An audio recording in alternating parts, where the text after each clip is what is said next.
The camera is rolling on this 28th day of May in beautiful Southern California, Los Angeles. It's 72 degrees.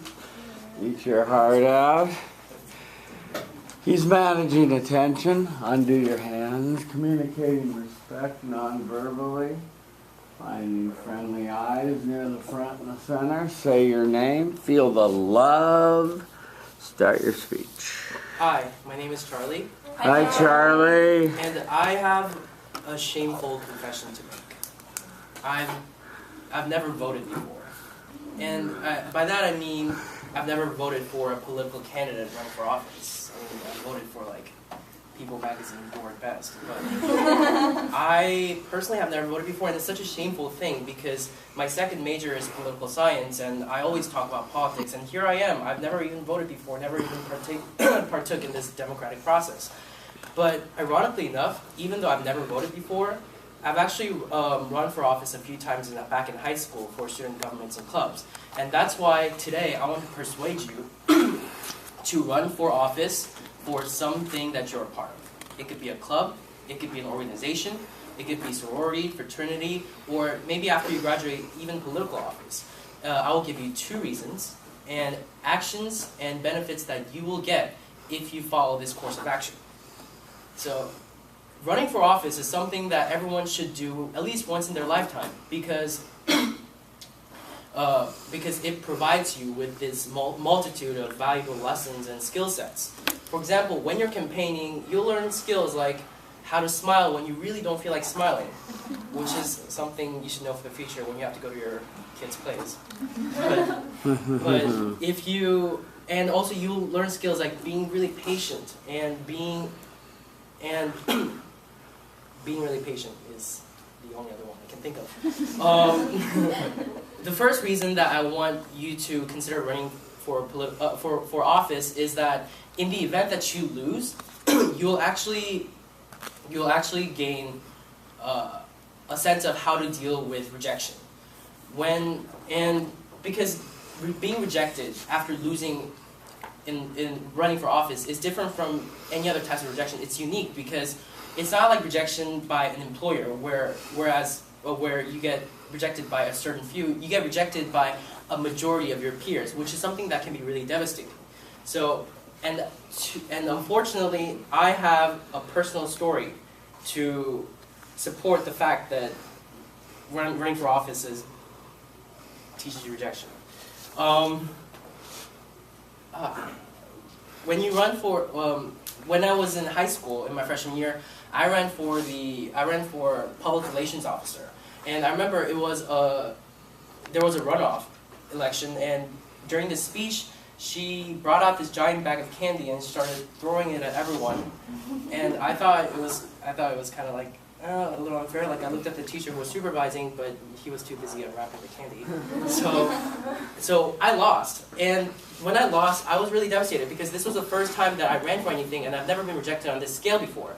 And I had to go to school the next day, even though I didn't feel like it, and even though it took a lot of anxiety and courage, I still went to school the next day. I hugged my opponent, and I congratulated her, and I thanked everyone who came up to me and said, "You know what? I voted for you." And even though the losing part sucked, there was a valuable lesson I learned in trying to handle rejection with grace and dignity. The second reason that I think that everyone should run for office is that in the event that you win, you learn how to be responsible. Because you learn responsibility very fast when you're in office. Because when you're in office, you're responsible to the people who voted you in. You learn responsibility fast when your decision doesn't affect just you, but it affects the whole group. And I have another personal story to support this claim. When I got elected as a vice president for a club, initially I was very irresponsible. I didn't really do anything. I didn't really go to meetings because, to be honest, I thought being the vice president was like being the human version of a backup disk. You don't really do anything. But when I actually made these bad decisions, I found that people's activities depended on it, and my bad decision affected all the others, and it was a very fast way for me to learn about responsibility and being accountable to the people who trusted me. So three actions that I want to tell you about to make these plans concrete is that one, get involved in your organization, get involved in your club, spearhead a project, because voters will vote for people that they know have a vested interest in the welfare or well-being of the organization. Number two, network with people, talk to your peers, tell them about your intentions of running, and tell them and ask about their honest opinions, because a lot of voters don't really vote based on the issues. They vote because they intrinsically like the candidate, and networking with people helps that. Thirdly, you should publicly announce early on that you want to run, because it'll prevent you from backing out, and it'll actually encourage you and push you to run. By these actions, you'll have a lot of benefits, like gauging people's, you'll have gotten a lot of benefits, like gauging people's attention, gauging people's opinions, winning over people that you may or may not like, and third, I can't remember this one again.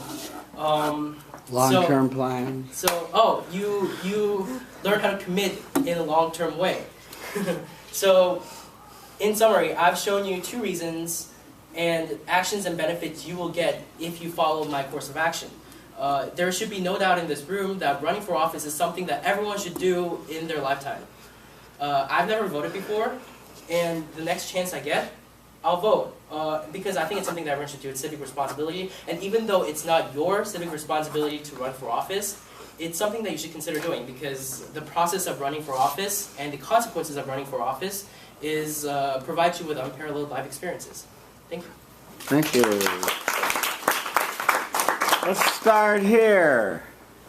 Thank you for losing the hat. Hi. Hi, hello, my name is Edgar. Hi, Edgar. I really liked the speech. It was unique. You spoke loudly. It was well organized. It was good outline. Okay. To the point. Improvement. Hi, I'm Becky.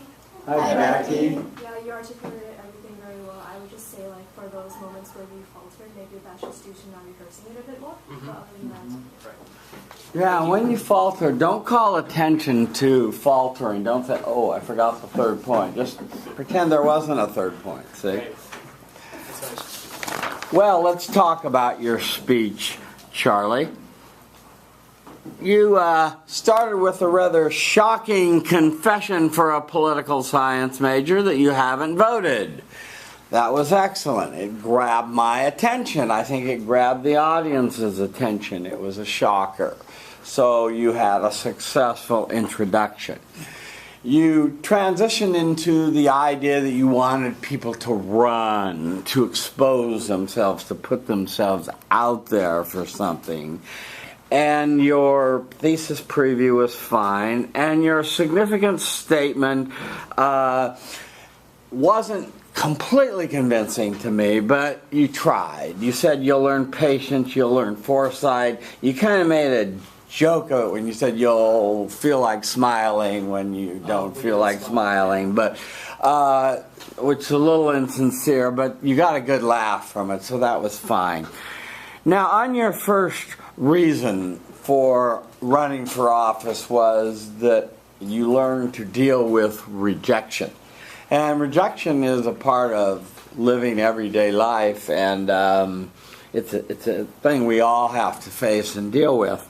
And you told, for your support, the story of running for freshman year of high school public relations officer, and your opponent showering the audience with candy.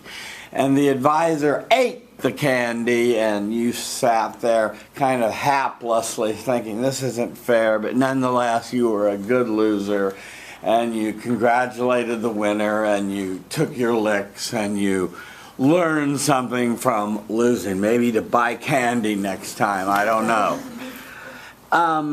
Your second reason, I was looking for some research or some statistics or something.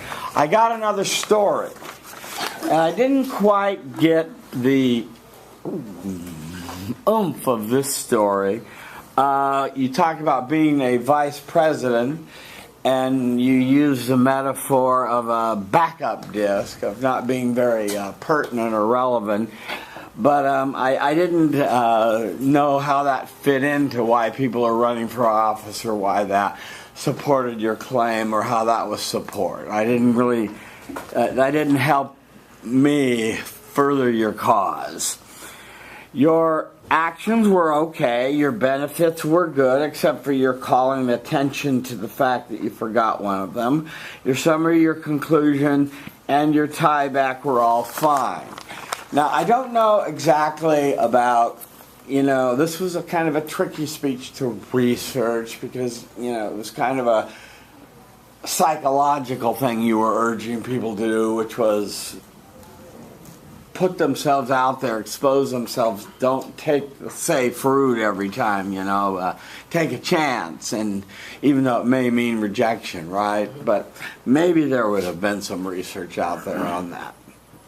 Your goals were to reduce vocal pauses, use gestures appropriately, not to overdo it, and to move 3 times. How'd it go? It was all a blur, so I don't really know. Yeah, not exactly. You didn't move exactly 3 times, so you'll want to practice that and work on that when you do that. I'd like to ask you about just one of the aspects of the success acronym that we're playing with, which is emotions.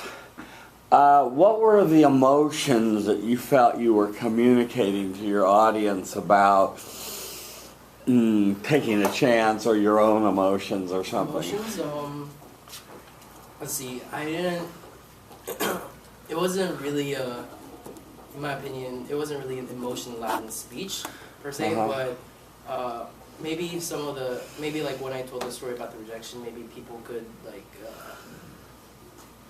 what's that word? Like, empathize with that, because we've all been in a place Sure. where we've been rejected before. Right.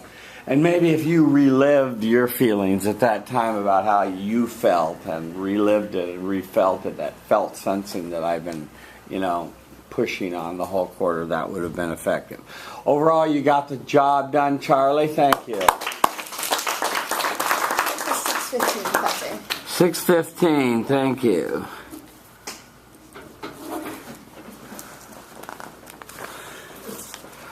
Okay, that will bring us to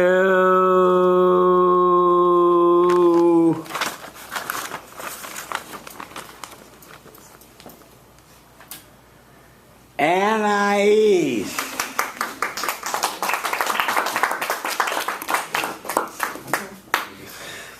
Seven. So like, it's counting down. It's 7, right? Yeah. Okay. And she has her self-evaluation.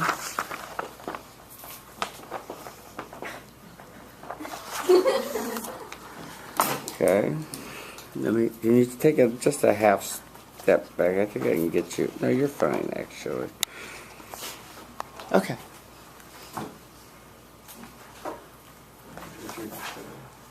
0819. No one bring it to my phone, please. She's managing attention, communicating respect non-verbally, finding friendly eyes near the front and the center. Say your name, feel the love. Start your speech. Hi guys, my name's Anais White. Hi, Anais. Now, Dylan Burrows, a best-selling author, once said, "Live today the way you want to be remembered tomorrow." I feel like this quote really embodies what I want to talk to you all about.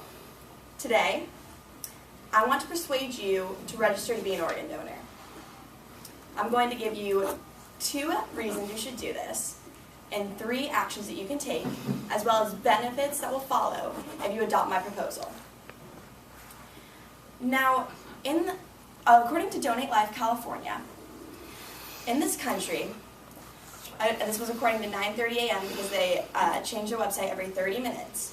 In this country, 18% of the people who need organ donations live in the state of California.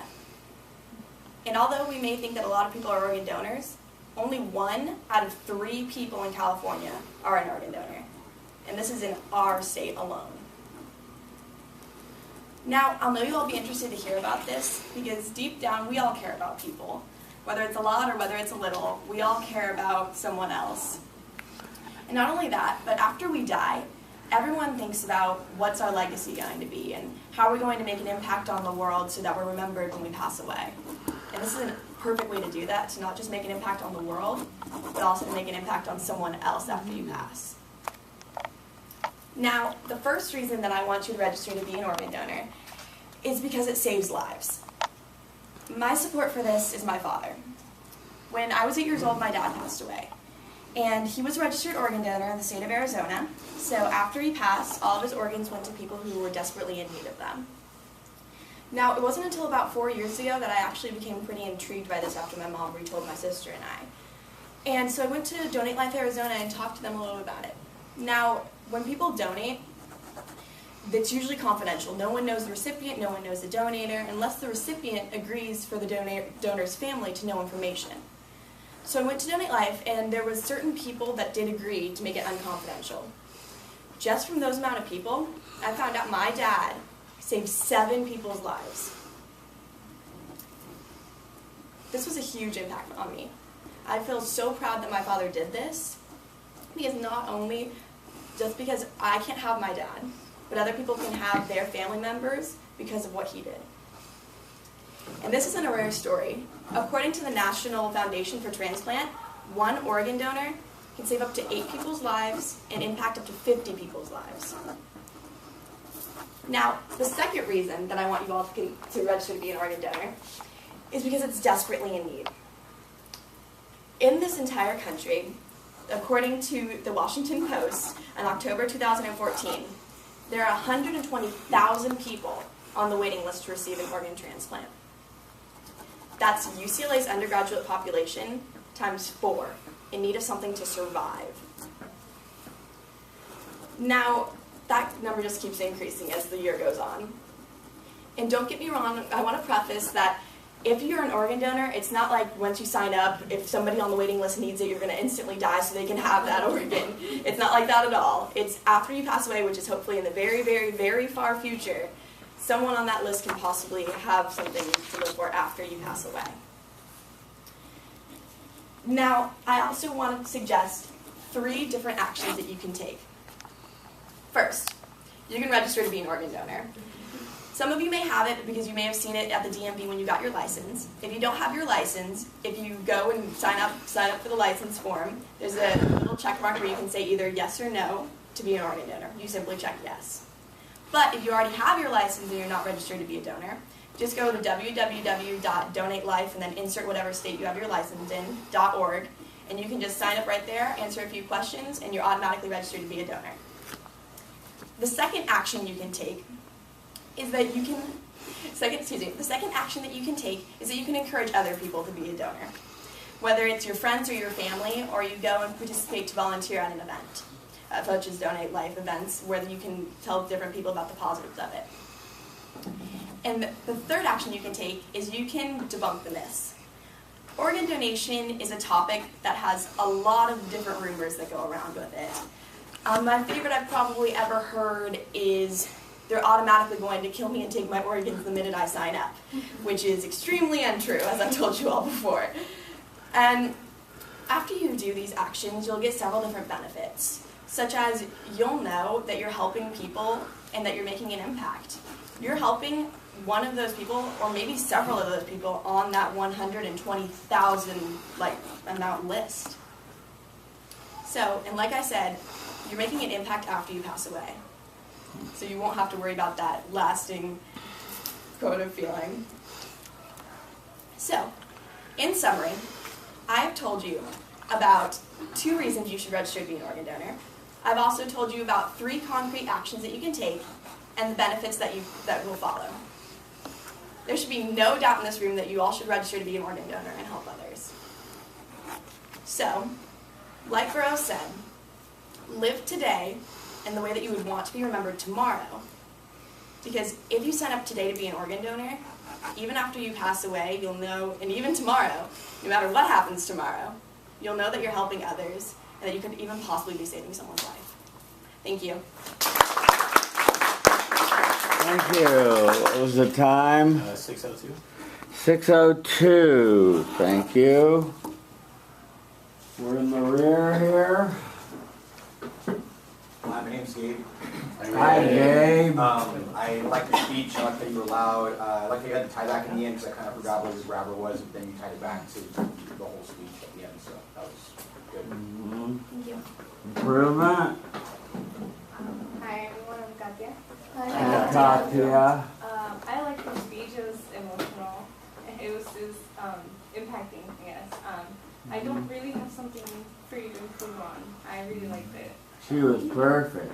Yeah, in my opinion, she was. Okay, thank you, Katya. Well, you were pretty good, Anais. I liked your opening. Live today the way you want to be remembered tomorrow. Yeah.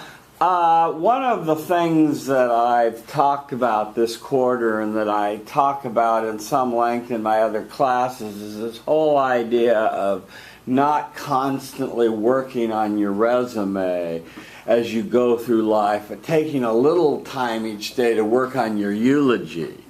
Because, what's going to really count is what is said at your eulogy, not on your resume.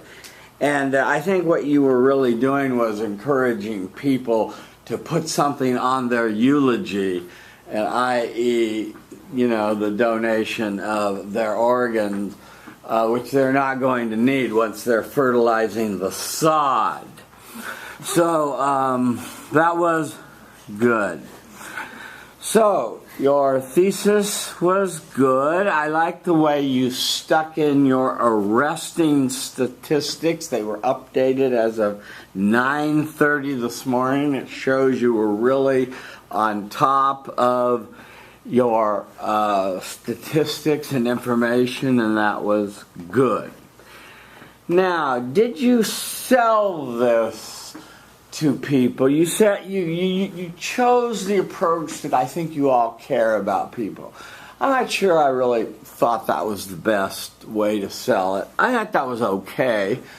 I think maybe just a more basic approach. You're not going to need them, and it doesn't take much time. And I'm not sure how many people really care. I mean, that's very cynical of me, but you don't need them, and it takes a little time to sign up, which you got to in your other points.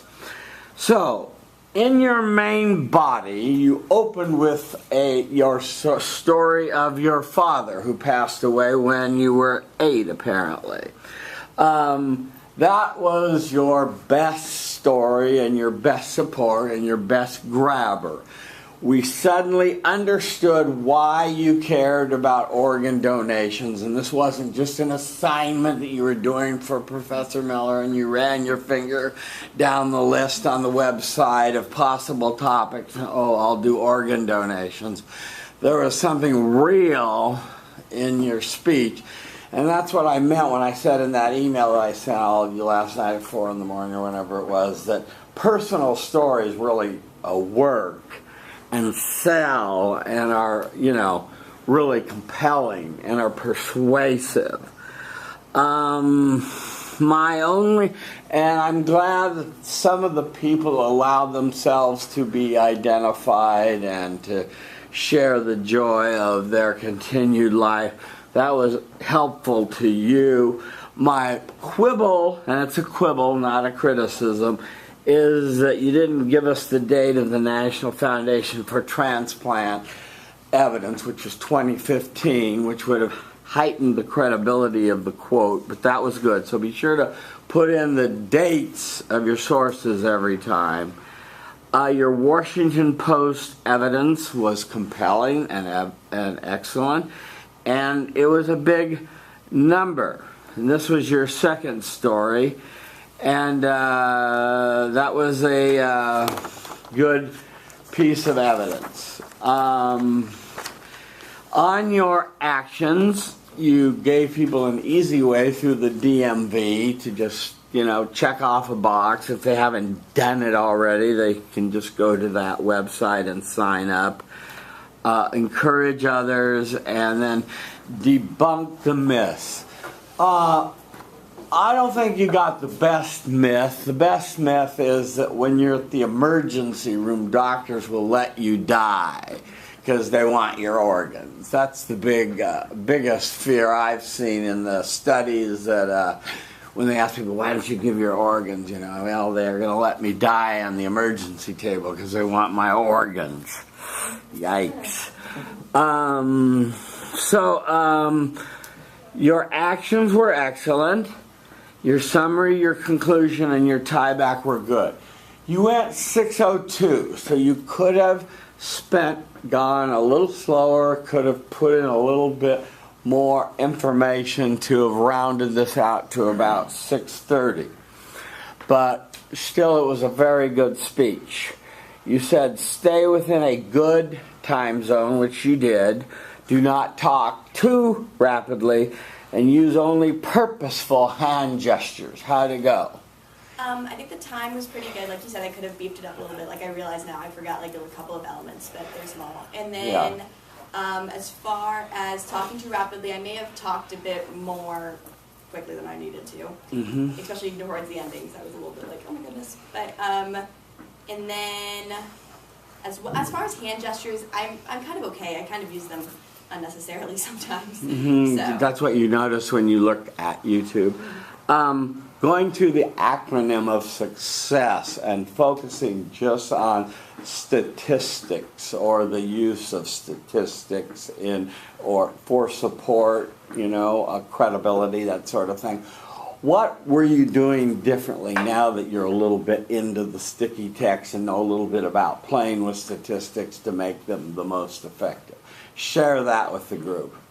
I tried to use like good supported statistics. Like I tried to use like the Washington Post and the National Transplant Foundation and different like really good statistics that were also credible and more, as up to date as I could possibly find. Right. And then tried to put them in at different points to like really beef up kind of what I was saying. So they weren't all bunched together at one point. I also liked at one point the way you contextualized it. That's, I think you said 4 UCLAs. To make the numbers real to people. That's another technique that's effective. Okay, you did a nice job. Thank you.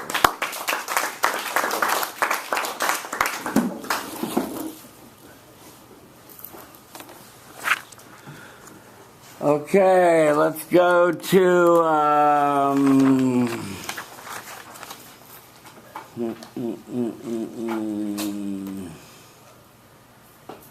let's go to Geo.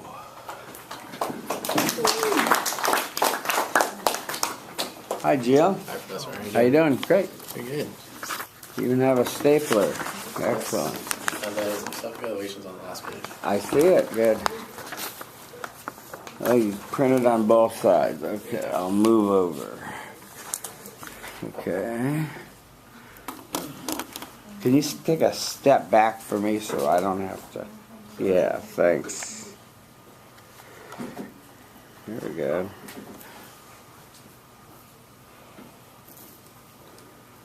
He's managing attention, she's writing, communicating respect, non-verbally, finding friendly eyes near the front and the center.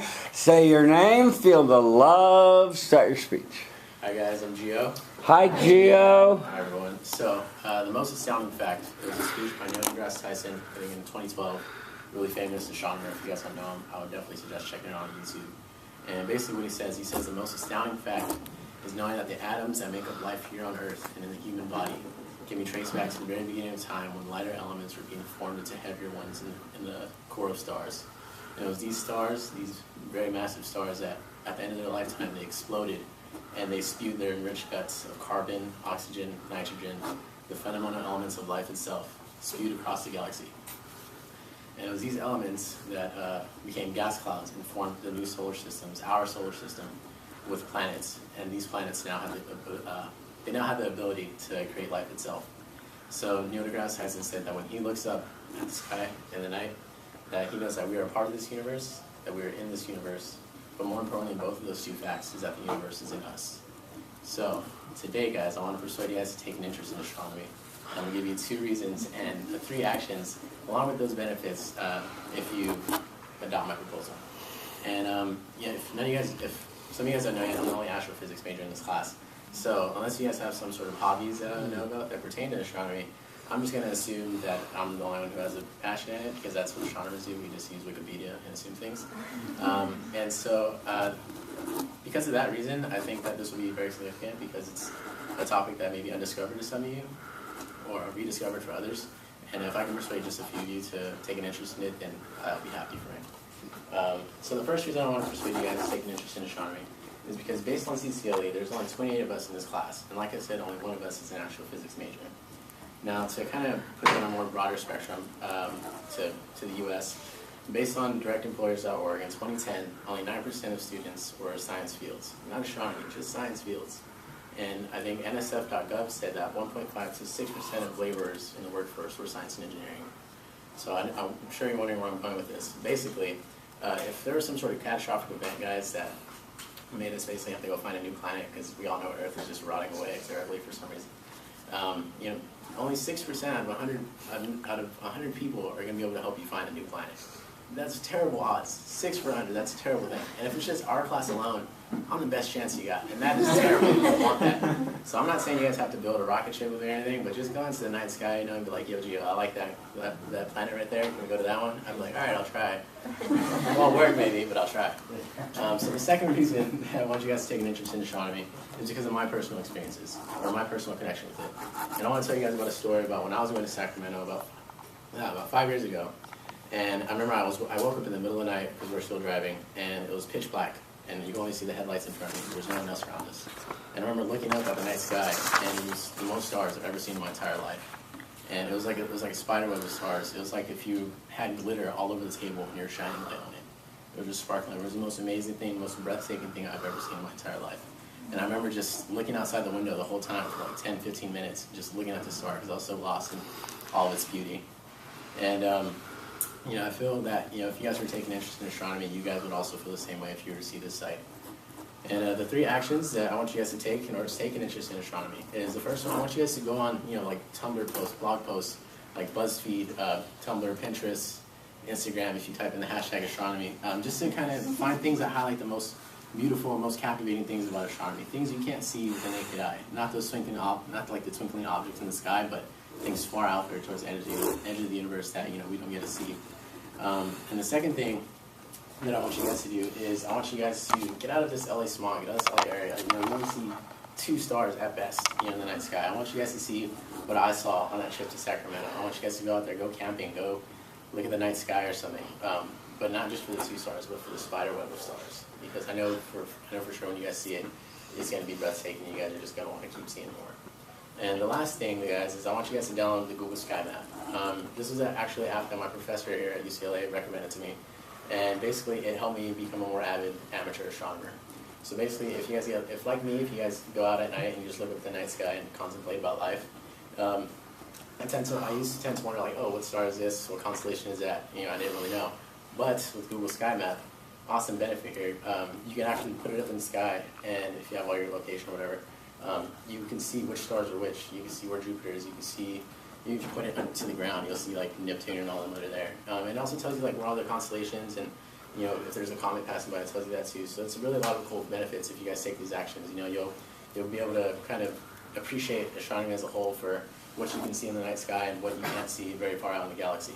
You'll be able to understand what's what, and you know, you can show off to your friends at like parties or whatever. So in summary, I told you guys 2 reasons and 3 actions, and the benefits along them if you follow through and took an interest in astronomy. And in conclusion, there should be no doubt in this room that you guys should be amateur astronomers and take an interest in it. And you know, the main point of Neil deGrasse Tyson's speech was, you know, the universe is in us. The atoms that are inside of us came from those stars. You know, just think about that when you go and do whatever you're doing. Look up at the night sky and just think, my atoms are in those stars. You know, I'm not persuading you guys, like I said, to become an astrophysics major. But, you know, maybe by taking an interest in astronomy, you'll inspire future generations. And like I said, guys, if something happens and we have to find a new planet, I'm going to need some help. So if your kids can help me out, that'd be perfectly fine. I would appreciate that. And yeah, I guess. So. Thank you.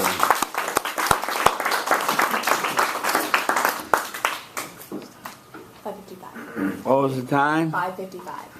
5:55.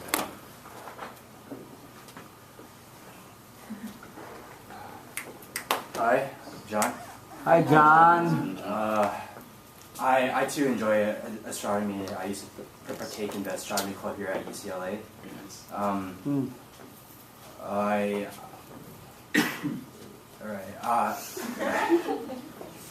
I enjoyed your speech because since I'm also an amateur astronomer as well, so it really touched on things that I thought were interesting.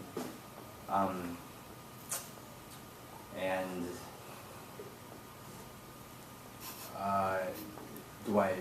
You say what you like. Okay, sorry, I forgot. Or are you trying to give some criticism too? Yeah, can I do that? Yeah, sure. Free country. People are dying in Iraq, so you have freedom of speech. Of course.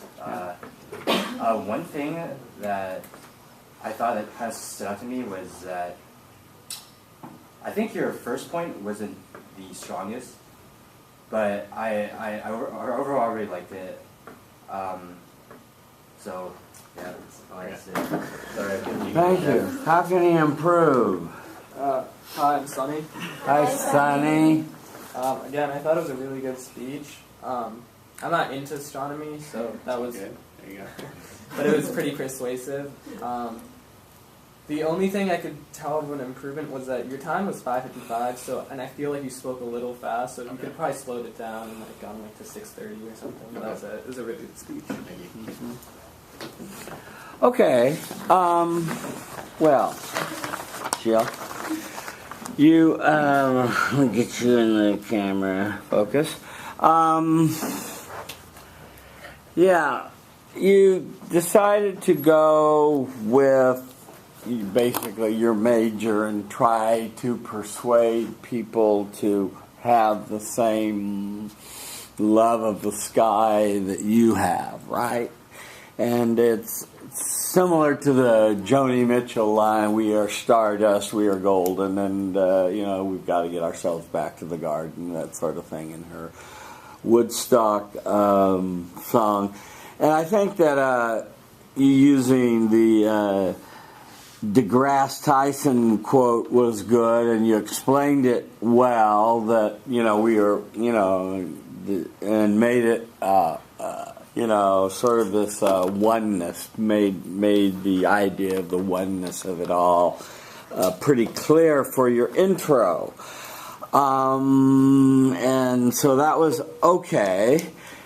I initially thought, and I'm going to help you, give you some feedback in this, to take an interest in astronomy. I thought this was going to be a tough sell. And maybe you did too. It's not like walking up to a guy on the street and saying, "Hi, can I interest you in talking to you about astronomy?" 9 out of 10 people would say, "No," right? So I thought maybe you were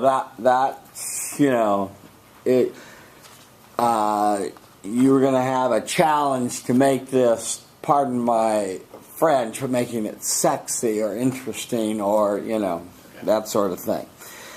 On your SIG statement, you talked about your passion and your hope that you could get them to have a little passion for the sky, which was okay. On your first reason, and your fellow students said that they didn't think this was your best reason or most compelling reason. You talked about being in Sacramento where it was very dark, where you could see and you tried to recreate the, I guess, cosmic experience of being one with the sky and being able to see everything, right? And how magical that made you feel. You tried to incorporate this idea that we're going to have to go to another planet someday because we're going to all die for some reason, and you're our hope. And I don't know how compelling I found that. And then your concrete actions I thought were okay. The Google Sky Map I thought was good. Yeah, I think that I would really like to see people. It's really difficult in a city so lit up 24 hours a day as Los Angeles is. You can hardly see the sky at night, really. But it would be nice if people would unplug and unzip their phones and look up occasionally. And I think this was a good message on that level. Summary, conclusion, and tie back were all adequate, and you tied back to your being in, the quote that you started with. You wanted to move with purpose, entertain the crowd, and have success. Tell me how that went. I think I did better moving with purpose. I think I broke it up enough, but not too much like last time. Where I just Right. every sentence. Okay. I think I entertained you guys well with my comedic first reason. And other little jokes I threw in there. And as for being successful, I think I kept it simple enough by repeating the same message over and over just to make sure that that's what I was talking about. Yeah. It was unexpected, I think, with the first reason and catastrophic events, because I thought of that last night. So I think That came to your mind for unexpected. Yeah. As for concrete and credibility, I think since it is like my major that I'm talking about, I think that's very credible to me. And in terms of trustworthiness, I think that that's also good, because it's not like I'm like trying to force people to take an interest. I'm just saying if you guys want to take an interest, so it's not feeling pressure to do so. And then dynamism, I think I was pretty good with my vocal. You were interesting, yeah. My question about using of statistics or arguments from authority for support, did you think the go-to guy is Sagan, of course, that, half the universe is, half the scientists say as little kids, Sagan on PBS turned them on to being scientists and the world up there. Did you think of using experts like that in your speech?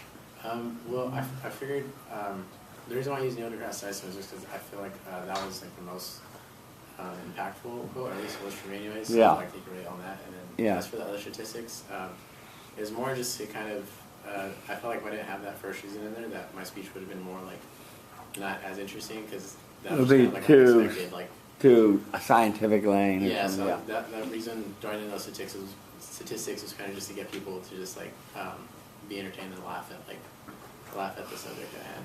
Okay.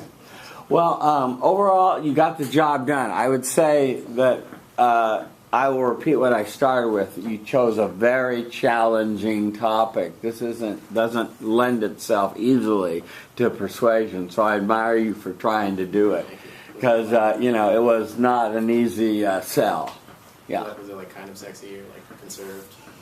Yeah, kind of sexy, but I would have to, I don't know.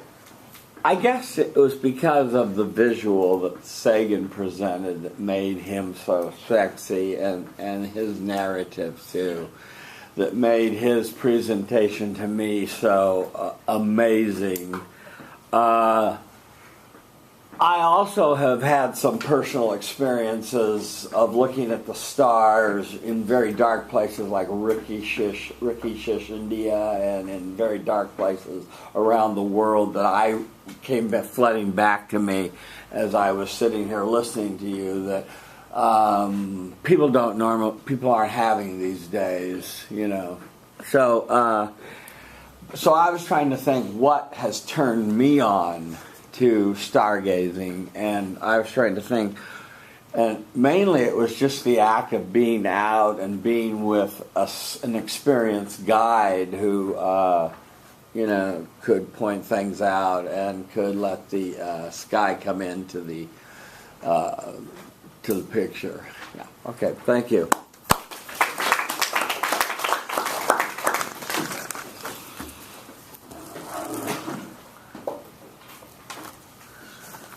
Okay, that will bring us to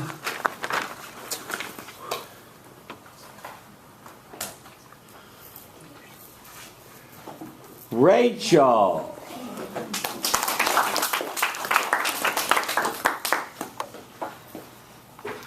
Hi, Hello. Rachel. How you doing? Good, how are you? My I'm exam's swell. Your self-evaluation. Yes. Good. Okay, good. You can take a step forward. Yeah. Yeah, that's perfect. Good. Okay. She's managing attention, communicating respect non-verbally. Finding friendly eyes near the front and center. Say your name. Feel the love. Start your speech. Hi guys, my name is Rachel. Hi, Rachel. One of Benjamin Franklin's most famous quotes is, "An ounce of prevention is worth a pound of cure."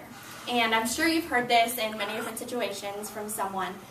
But today I'd like to apply it to something I don't think we think a lot about. And that is the power of the sun and the negative effects that it can have on our skin. And we live in this beautiful state. It's sunny all the time. You look outside, it's a gorgeous day. But I think many of us underestimate what the sun can actually do to our skin if we don't protect ourselves from it. So today, I would like to persuade you to be more aware of the power of the sun and also to protect yourself from the effects that it can have on your skin. I will be giving you 2 reasons and 3 actions and some benefits that you can take if you follow my proposal. I think this topic will apply to a lot of you because, first of all, we live in LA, we live in California, it's sunny all the time, and we're always outside. And also, summer's coming up, and I'm sure you all have plans to go to the beach, go vacation somewhere nice and warm, and you're going to be out in the sun. And so I think it's important that you kind of understand the effects they can have and protect yourself from it. So, my first reason as to why you should protect yourself from the sun is that the majority of, sun exposure is very commonly related to developing skin cancer if you don't have the proper protection. So, my support for this comes from the Skin Cancer Foundation, which says that 90% of non-melanoma skin cancer is actually related to exposure of UV radiation.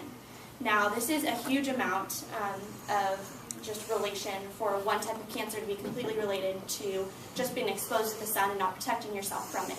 And many of you are probably wondering, like, how common is skin cancer? Because there's a bunch of different cancers out there, you know, it's kind of hard to determine, but it's actually very common.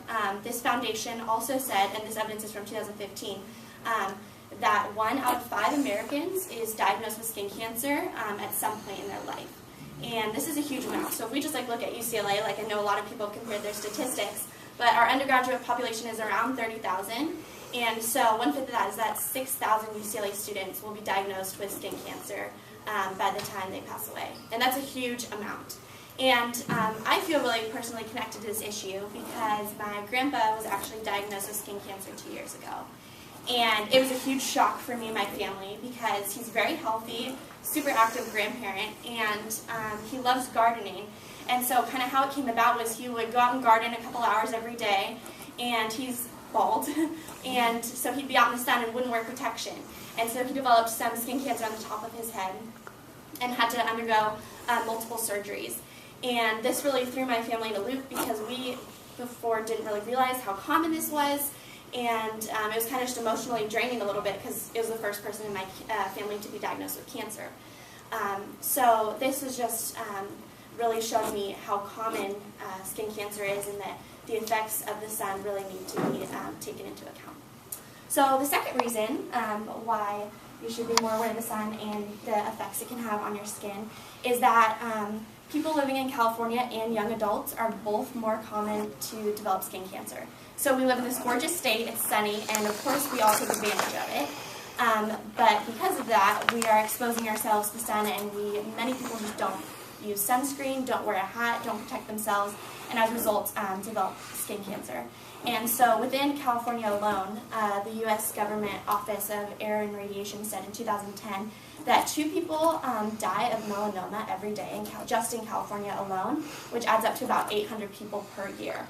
And that's just our state alone, so that's a huge amount. And in addition, cancer, or skin cancer, is the second most common type of cancer for young adults. So as UCLA students living in California, it's really important that we kind of consider this issue and figure out how we can protect ourselves from it. Personally, I remember my mom would always tell me in high school before I would go to swim practice to put on sunscreen, and she'd always warn me. She's like, "You're gonna get skin cancer if you don't put it on."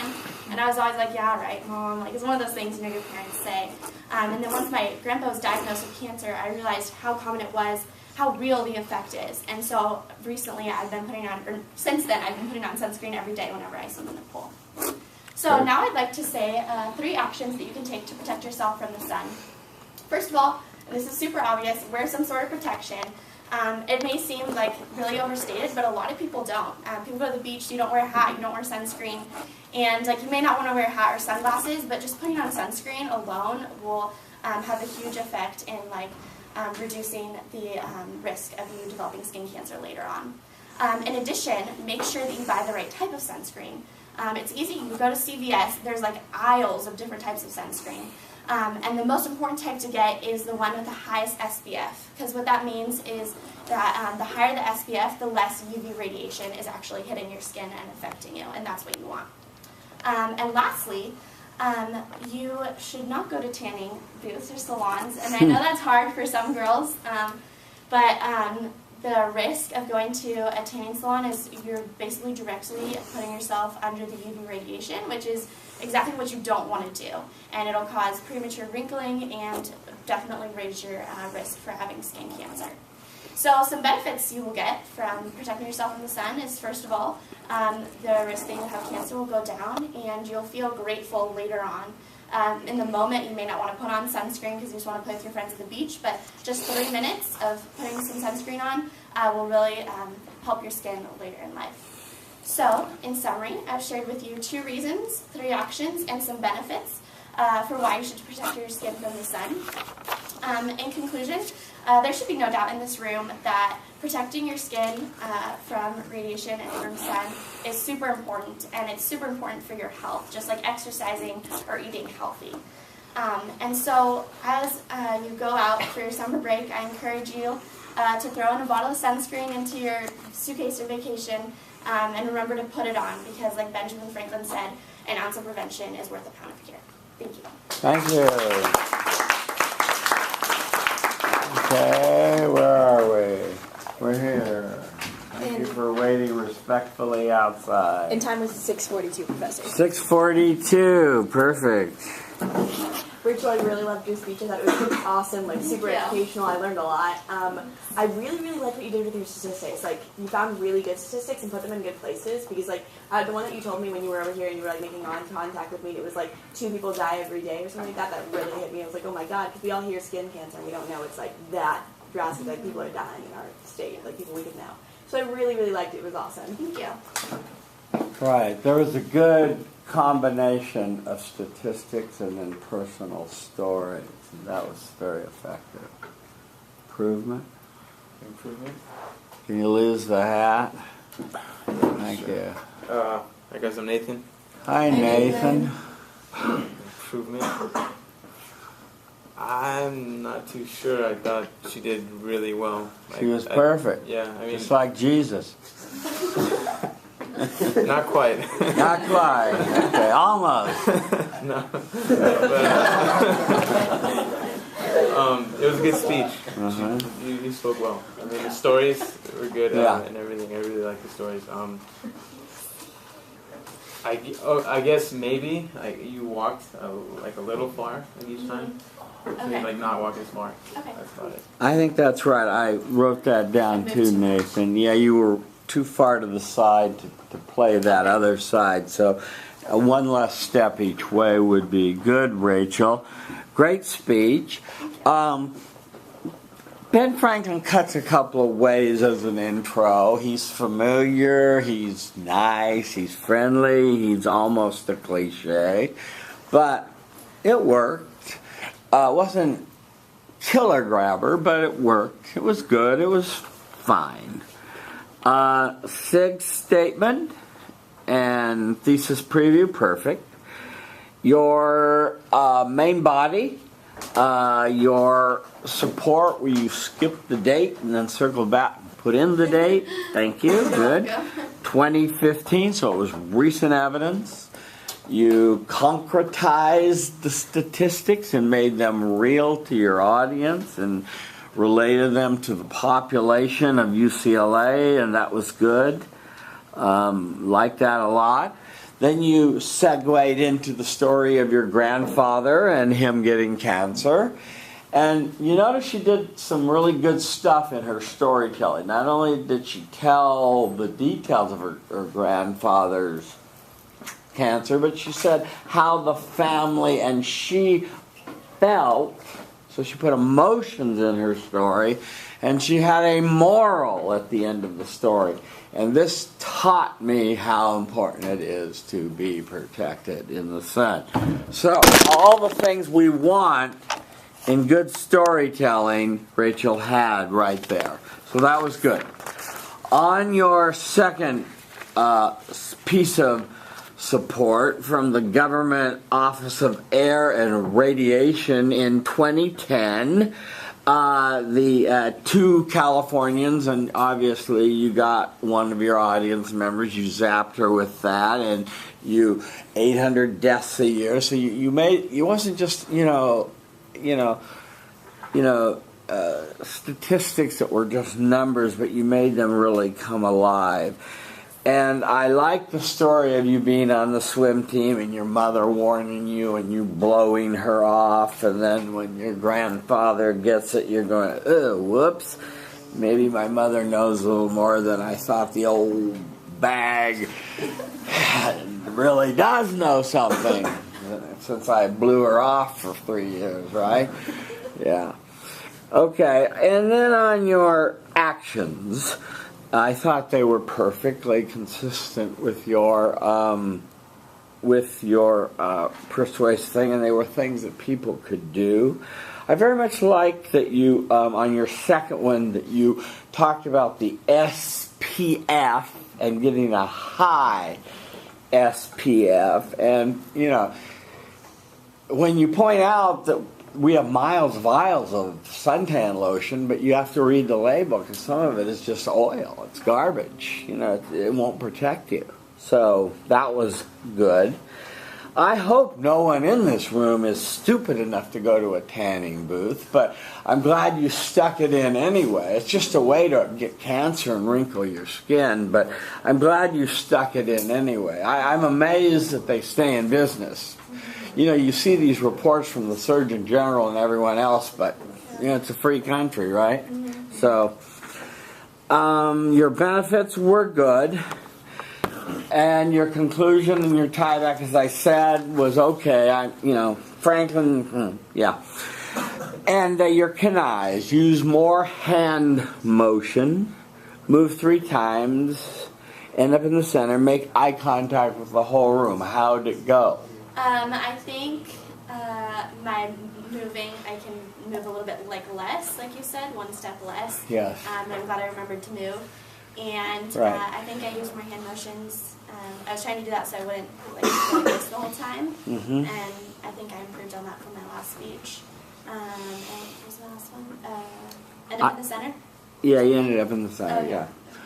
On the acronym of success, I'd like to focus on just one. What did you plan or put in that was completely unexpected, if anything? Unexpected? I think a couple of the statistics that I put in were pretty unexpected. The 1 out of 5. 1 out of 5. And also the 800 dying. 800 dying. So you thought that would really grab attention and hold it.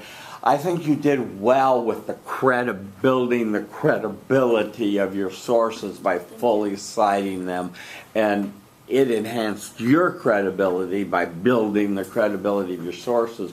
We call that argument from authority, and so you had a lot of authority. So you did a very good job. Thank you.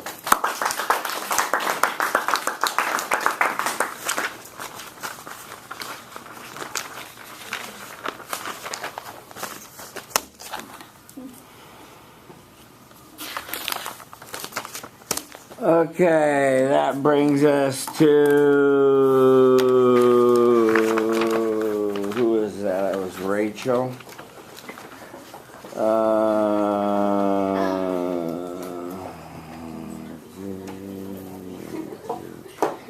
Hazy.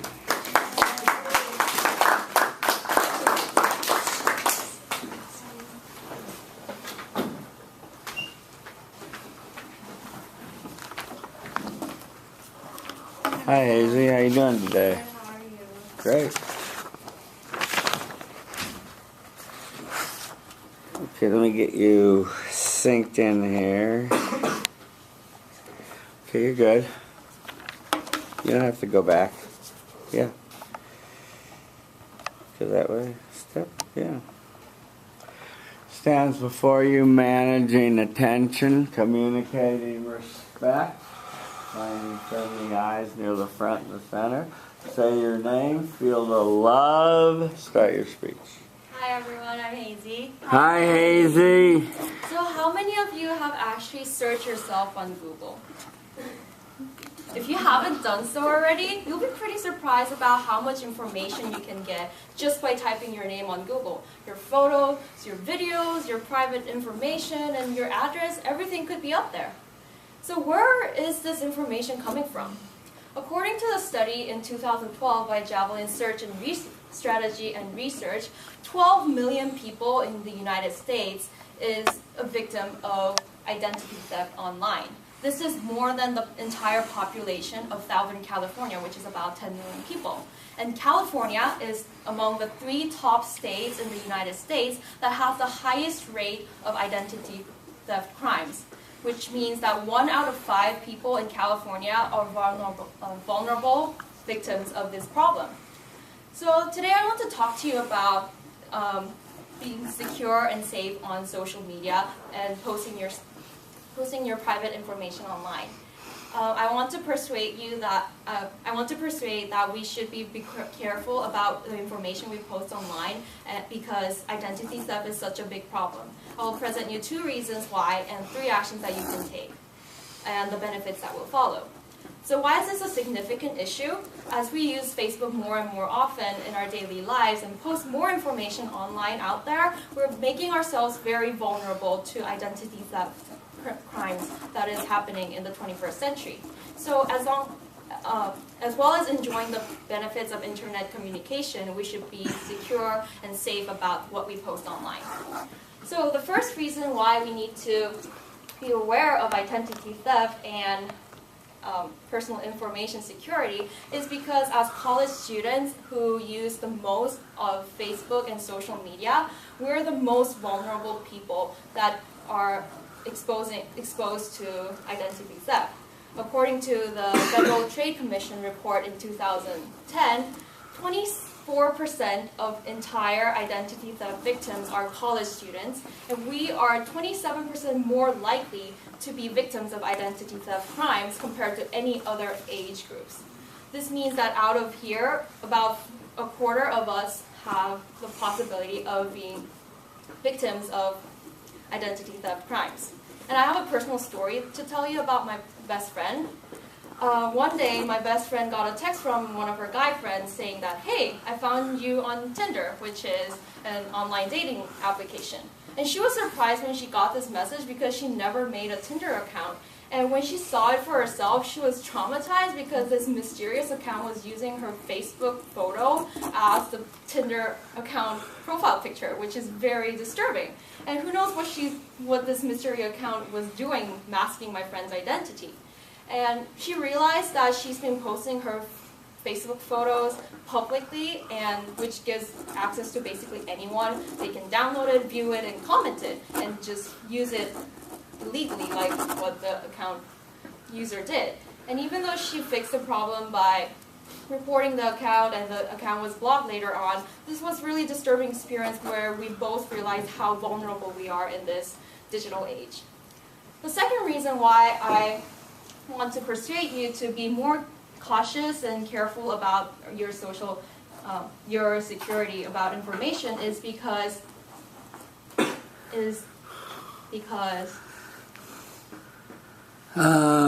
social medias are an easy tool for identity theft. Is because as we use Facebook more often, Facebook and other social media sites are becoming easy tools for identity thieves. According to a study in 2012, about 54% of the entire Facebook or social media users are vulnerable and are potential danger of being identity theft victims. And this is because we post more and more of our personal information online. For example, 93% of Facebook users put their full legal name, 60% of the users put their family names, 33% put their current employer, and 4% even put their current address, which I think is very revealing about themselves. And because we put more and more information, we're basically exposing ourselves to strangers who have access to our information. For example, for my other communication studies class, which is 151 about computer-mediated communications, we did a project about social, security information online. And basically, we had to search for people and our friends and acquaintances on people search engines, such as Spokeo, Spock. You might have heard of these websites. And I found it really alarming how easy it is to find information online. For example, I searched for my high school, one of my favorite high school teachers back in Russia, who currently lives in Russia, and just by typing her name, I could get her previous US address, which is in Houston, Texas, her current Russian address, her age, I never knew she was 54 years old, and even her photos. This was really alarming, so I did a similar search on myself, and same amount of information could be found, which was very scary. So now I want to propose you with 3 actions that you can take to make yourself more secure in the online world. First, make your posts private. I know some of you might have public settings, and because Facebook has a default setting of making everything public, your address, your phone number, your pictures could be all public and shown to other people. And this is really dangerous because, as you saw in my friend's Tinder experience, you don't want anybody to be using your information without your consent. The second action you can take is to accept friend requests from only the people you know.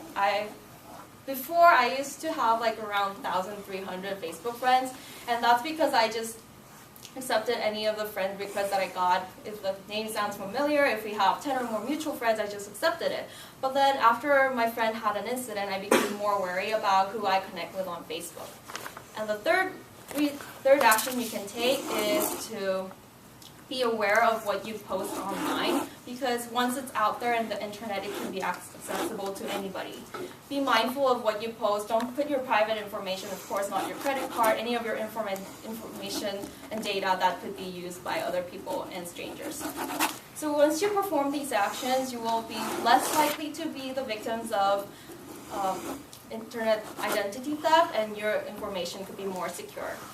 In summary, I have told you about 2 reasons and 3 actions that you can take to make yourself more safe in the online world and prevent yourself from identity theft. And there should be no doubt in this room that identity theft is an important issue and a problem in this society, and we should be careful about it.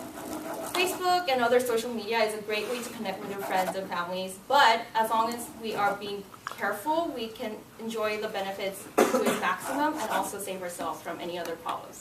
Thank you.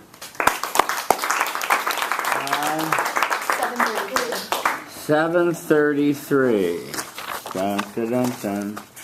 Okay, we're somewhere. Where are we? Here. Yes, please. Hi, my name is Nellie. Hi, Nellie. Hazy, I really liked your speech. I thought it was really structured. You gave a lot of examples and statistics and went in depth about social media, which I thought was really good. Yeah. Improvement? Hi, Hazy. You're a very charismatic speaker, and I really liked your speech. However, I did notice that you seem a bit out of breath. Maybe you were also worried about remembering so many statistics. So maybe rehearsal could help with that. And also, I don't know if it was just me, but I thought maybe your hand movements were a little too much. It was a little distracting. Okay, those are good comments. Were you out of breath, Hazy? I was trying to speak fast because I knew I was running out of time. So probably that's why. The solution to being... Did you want to come? No. You were just stretching? Okay. The solution is to edit, and I think not all your statistics were... Some of them were kind of redundant or overlapping a little bit. I think you could have cut them down. So that's where you could have picked up the time. You weren't that over, but you were a little bit over, so that was problematic. What was it? 7:33. So you went 33 seconds over. You started off with asking people if they had researched themselves, and then you went into a fairly long, detailed thing about how big the problem is, right, as your part of your intro. So you were trying to make a splash with, it's a big problem, right? That was your strategy. That was okay. It could have been a little shorter. Benefits that you wanted to say in your preview, mentioned the offer, actions, benefits that will follow. That was fine. SIG statement was fine. On your first reason, you cited the Federal Trade Commission and from 2010, and you pointed out that this group, the younger people, are the most vulnerable.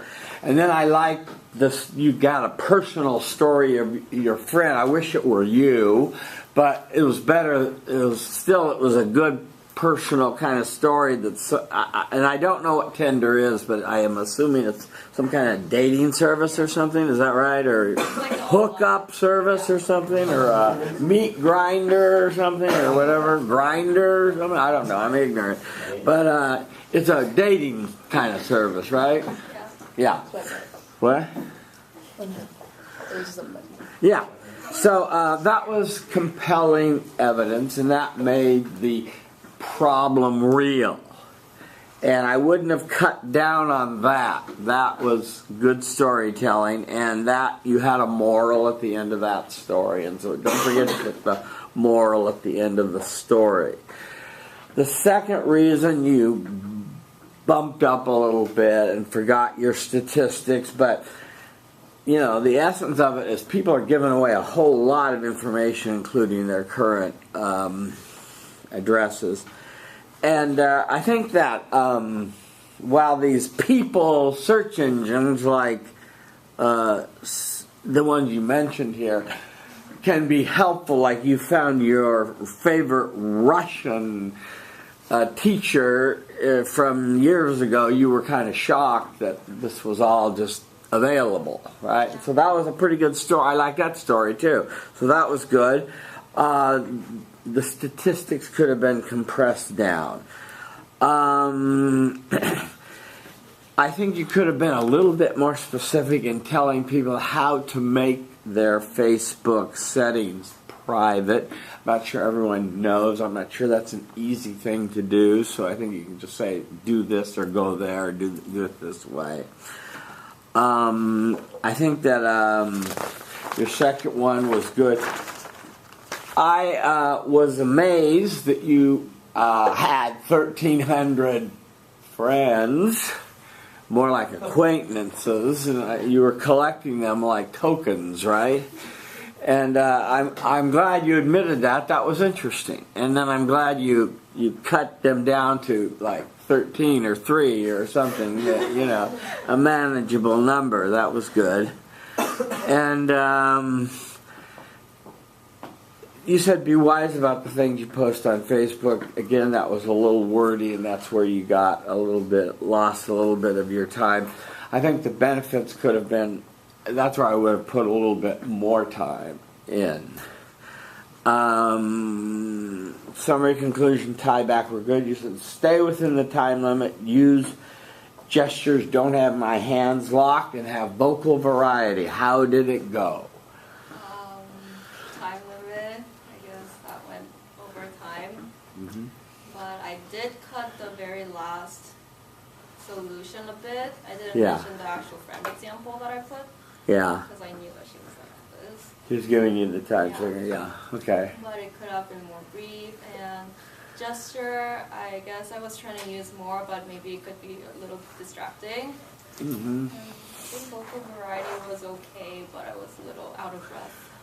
Yeah, and the solution to that, you're going to be out of breath unless you edit ahead of time and have spots where you know you want to be by 3 minutes, 2 minutes, 1 minute. What was unexpected in this speech?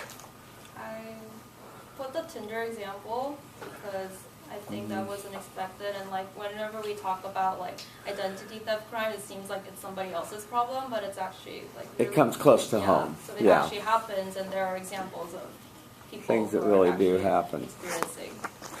And what emotion were you trying to communicate? Outrage to your audience, More concern, like or alarming, what? like be concerned, be more wary about what you do online. And how are you communicating that emotion? I had a lot of statistics in there, and like I think it's a topic that we can all relate to, but don't really talk about it a lot. Like social media, we all use it, but we're not really aware of the problems that it can bring. So I think the choice of topic made it more alarming because we all can relate to it. Okay, what I would say to that is your best emotions come through your own stories and through your own felt sensing of remembering your emotions or reacting to the statistics and saying something like, I think it's outrageous that so many people give their home addresses online. And just putting in the feeling so that we feel your outrage and we feel a passion that you have for the topic, okay? Did a nice job. Thank you.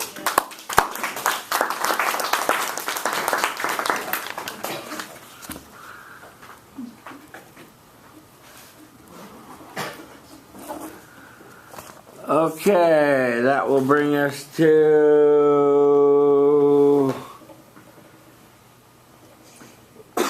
Becky.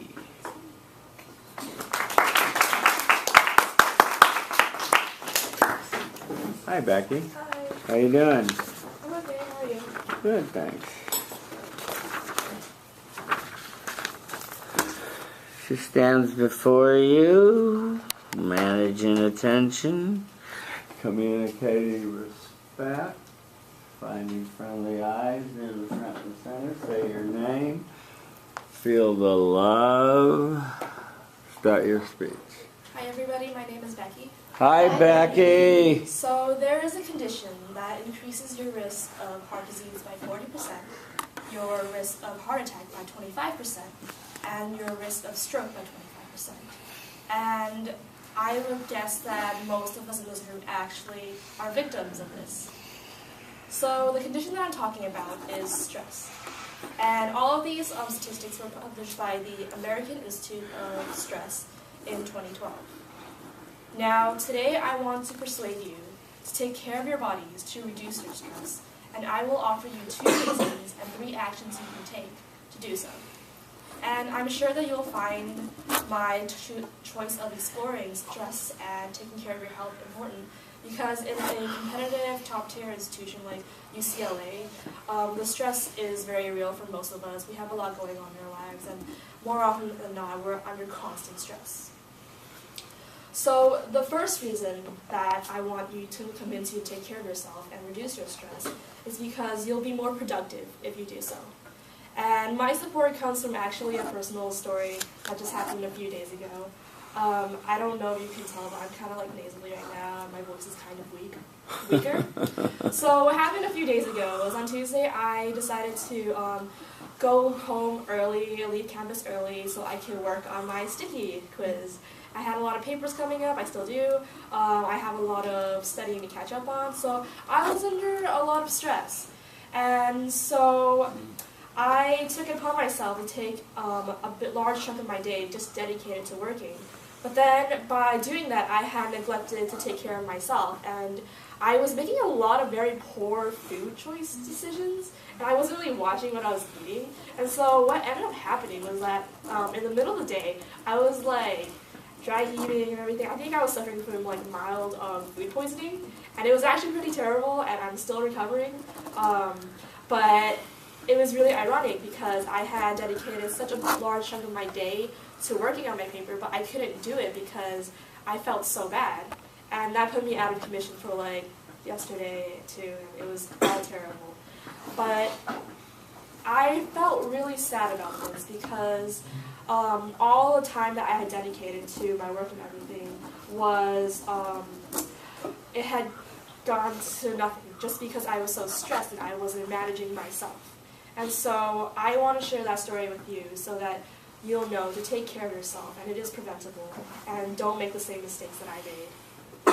So the second reason that I want you all to take care of yourself and to manage your stress is because the implications that it has on your physical and mental health are very, very real. So I've just explained how it had a detrimental effect on my physical health. And now I want to talk about how it will have a detrimental effect on your mental health as well. So again, according to the American Institute of Stress, this was just published last month, April of 2015, 73% of adults experience regular psychological symptoms of stress. And so I have a personal story to express to you all as well. I have a very close friend who, in the fall quarter, she was under a tremendous amount of stress. She was involved in many extracurriculars, and she wasn't getting a lot of sleep. She would pull all-nighters every single week. And what ended up happening was that it amounted to her suffering from depression. And depression is a very serious issue. She was able to go to CAPS, she was able to be put on antidepressants, and she's doing a lot better now. But I just want to say that for her to have to suffer through that just because of stress is a really it's a very difficult ordeal. And so now I want to give but as sad as it is, it also makes me feel hopeful because all of these things can be prevented. So now I want to give you 3 actions that you can take. These are very simple actions to taking care of yourself and reducing your stress. So the first action you can take is eat regularly and eat a balanced diet. Don't be like me and eat like really bad things like every day. You want to eat a balanced diet because when you're performing throughout the day, you need energy to function. You don't want to be eating fatty or like excessively sugary foods that will bring you down. The second action that you can take is by exercising regularly. And exercising releases endorphins, and for you, those of you who don't know what endorphins are, they're basically like feel-good neurotransmitters in your brain. So you'll feel good, and you'll also increase your strength, your fitness, and you'll just feel better overall. And the third thing that you can do is sleep. As college students, it's so difficult for us to get enough sleep, but it's so important because sleep affects our everyday cognitive functions such as memory and everything. And we all need that time to rest and recharge. So I guarantee that if you take these 3 steps, you'll feel happier, you'll feel more rested, and you'll feel less stressed. And I realize that this is very difficult because as college students at UCLA, we often don't have the time to take into consideration our own health. So in summary, I have given you 2 reasons and 3 actions you can take to take care of yourself and reduce your stress. There should be no doubt in this room how important it is to take care of yourself. And so while we might still be at risk for heart disease, heart attack, and stroke, all of that is preventable. And if it is preventable, you should definitely take the actions to prevent it. Thank you. Thank you. Where are we? Here. Hi, I realized. Oh, sorry. I'm Chenyi. Hi, Chenyi. Becky, I realized speech because I feel like stress is a very common phenomenon among college students. So I feel like you are already addressing the issue. So for the speech, it's very well organized, and I like your first story because it's very personal and I can really feel the emotion. So always it's very good speech. Thank you. Improvement. Hi, I'm Sophia. Hi, Sophia. Okay, I was trying to think of something to improve on. I really like how you remember to communicate emotion at the end of both of your stories. And you're saying, I felt hopeful when you're telling about your friend and whatnot, and that it's preventable. So I thought that was good. Maybe a little more vocal variety, making ones stand out. But then you did that because you're speaking more quickly and you're like telling us how stressed out you were speaking quickly. So I probably could have been louder. Maybe a little louder. Yeah, I was a little louder. What was the time? 6:01. Okay.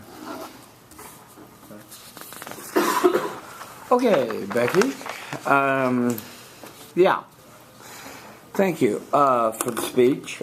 I think that you started off with sort of a riddle that you said there's a condition that's causing all this problem. And then you solve the riddle by saying stress. And I guess you assumed, and probably rightly so, and maybe I'm being a little picky about this, that everyone knew what stress was and it didn't need to be defined or spoken of in a specific way, but maybe it did. So think about that. That's all I want to say about that right now. But it was an interesting way to start and draw your audience in, and you did do that effectively.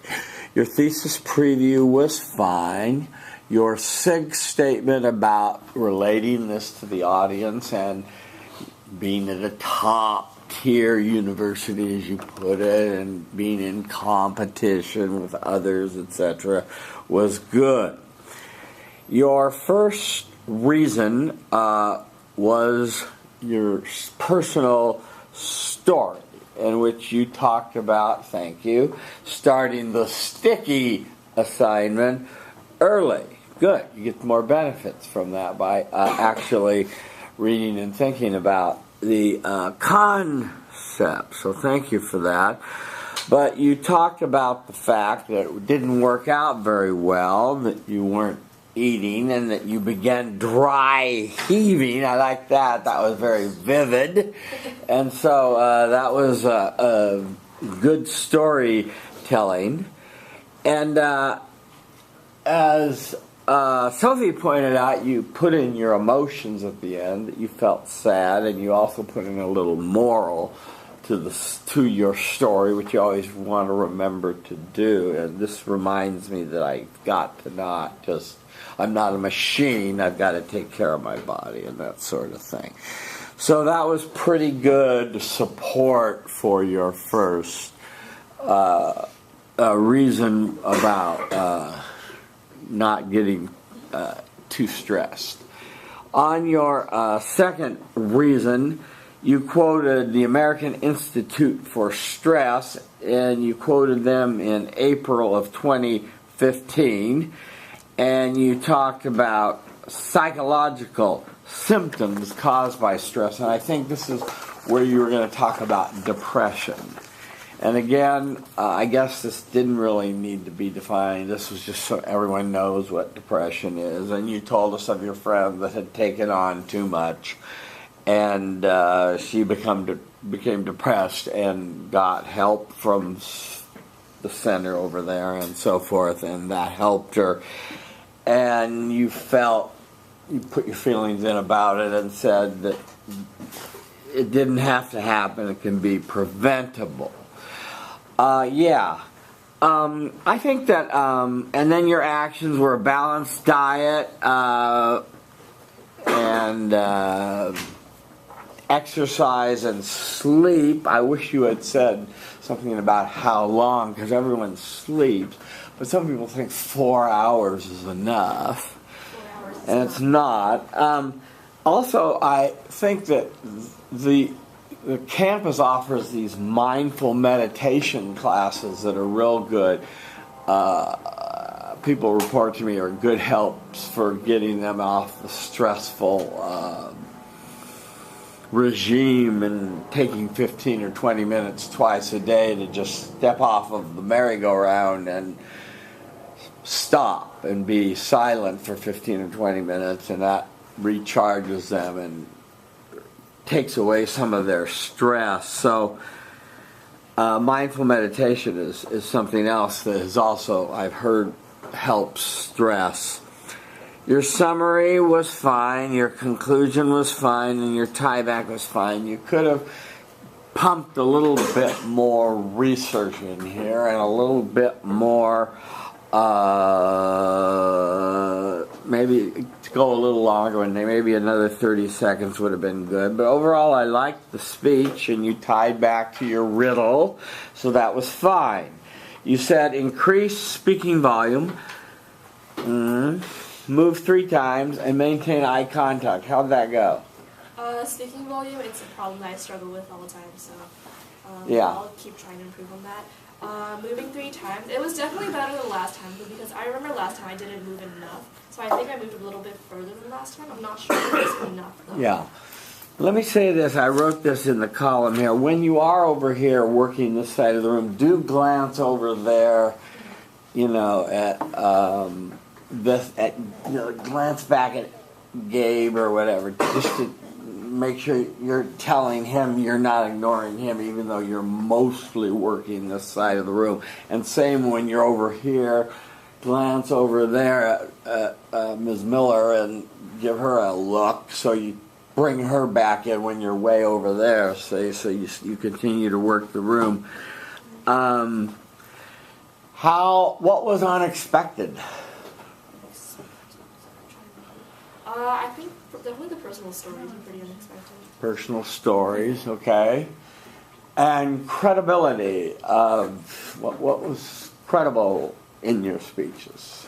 I want to say how recent the statistics were and the personal stories.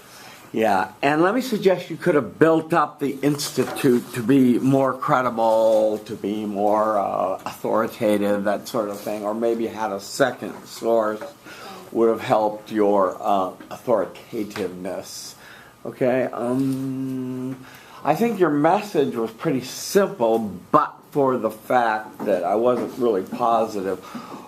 We all kind of know what it means to be stressed, but I'm not sure we all really know what it means, and we all know what it means, how to get rid of it. Okay, you did a nice job. Thank you.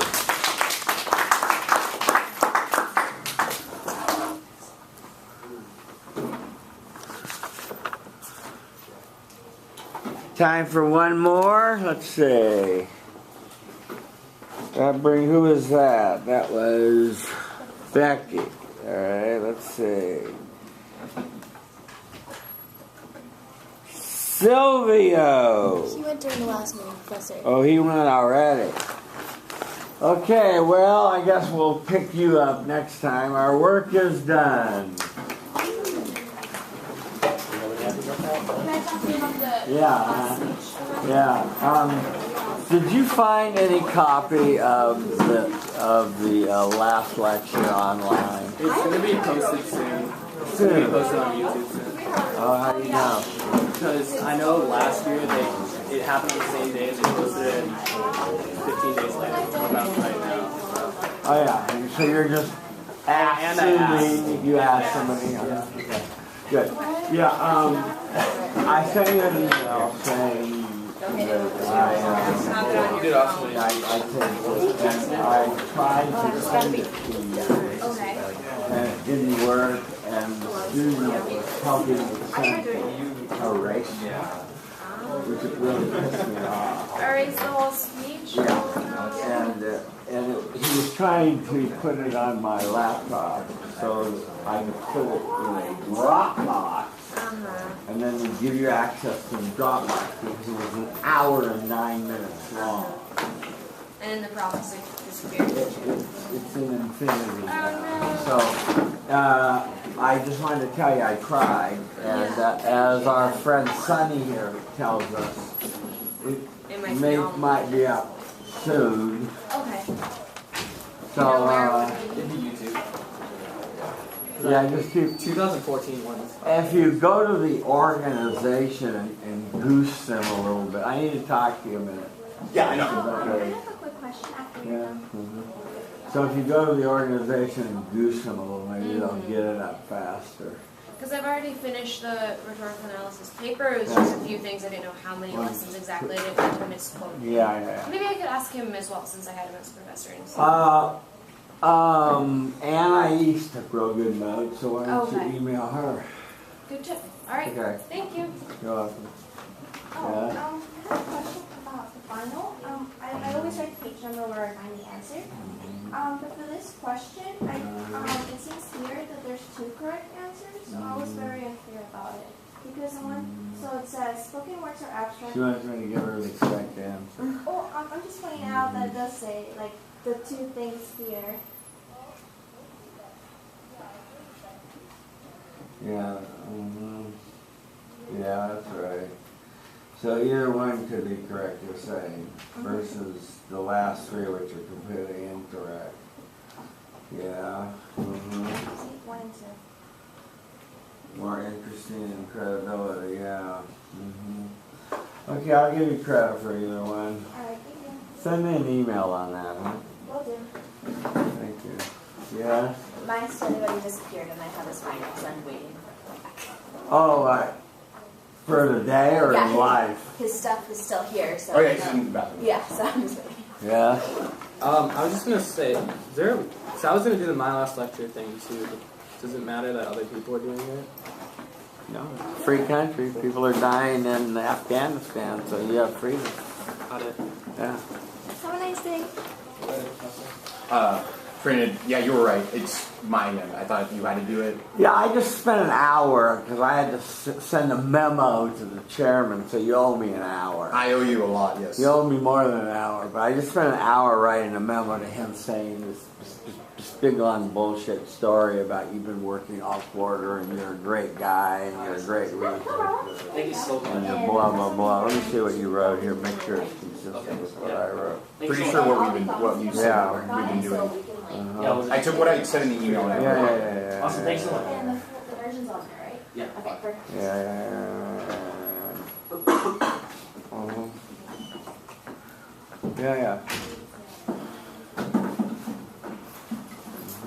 Yeah, that's fine. So, do you need me to sign Yeah, this now? this should be the last piece of paperwork.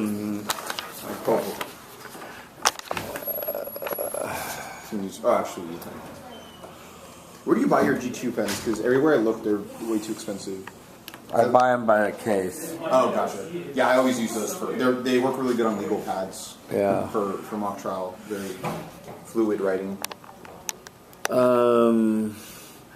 Yeah, I mean, when you wrote me the thing last night, it was, I didn't know what you were talking about because I didn't expect to do this. You're supposed to do The this. counselor explained. He said, and then I ran to the chairman. He says, "Oh, you need to send me a memo." Yeah. So I sent him a memo saying you were the greatest thing since sliced toast. Sliced toast. Mm-hmm. So where do I sign this? And Yes, sir. Date it today? Yes. Okay. Gotta love toast. What's today? Today is the 28th. Of what? Of May. 28th of May. Okay, good luck. Sweet. All right, and then whenever you want to email me the picture so I can start to Photoshop it and restore it, just let me know. Yeah, shit, what time is it? Yeah, maybe I was going to have you do some work tonight, but I'm not sure. Are you available tonight? I am available after around 9? 6:30 or so. No, I have debate meeting. Oh, for sure. What time were you thinking? 9, after 9. Yeah. Just either email me or text me, and I should be. I'll make myself available after 9. Okay. All right, sounds good. See you later. All right, bye. Thank you. Professor Miller. The one and only. Hey, I expected to see you at the party. No, I couldn't make it. I wish I could. How was it? What a tragedy. So you're wearing a hat, huh? I keeps the sun off my face. Yeah, that's good. Oh, you want to get in here? Can we? No. You want me to get out? Is that it? Yeah, okay. I'll get out. So you want to know your assignment? Yes, please. You want to get it done before 10th week. Well, how late are you on campus tonight? Where I live. You live in Santa Cruz. I Let me turn this.